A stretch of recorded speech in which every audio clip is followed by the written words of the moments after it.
গৰু খোৱাটোক আমি ছাপোৰ্ট নকৰোঁ। মোৰ মাথা যদি গৰম হৈছে গৰম হওক। আপুনি ভাল পাব নেকি গৰু খোৱা মানুহ হিন্দু হৈ?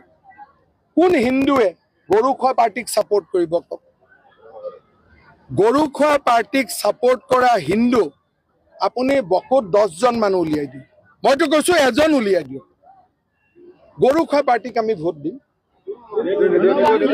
কোনে দিব কওক?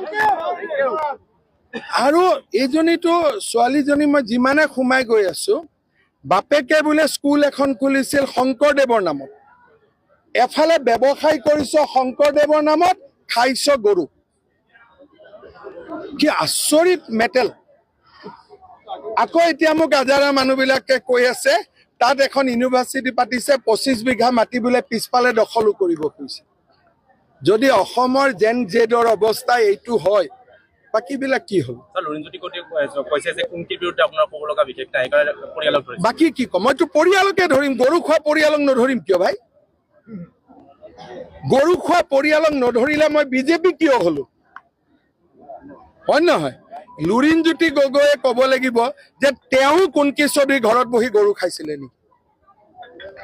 যেতিয়া লুৰিণজ্যোতি গগৈয়ে ইমান ডাঙৰ অভিযোগ পালে দেউতাক মাকক একবাৰ সুধিব লাগিছিল নাই? উল্টাই প্ৰটেকশ্যনত নামি গৈছে। গতিকে মোৰ এটা ডাউট আছে, নিশ্চয় লুৰিণজ্যোতি গগৈয়ে নিজে গৰু খাই, নহলে গৰু খোৱাটোক বেয়া নাপায়। দুইটাৰে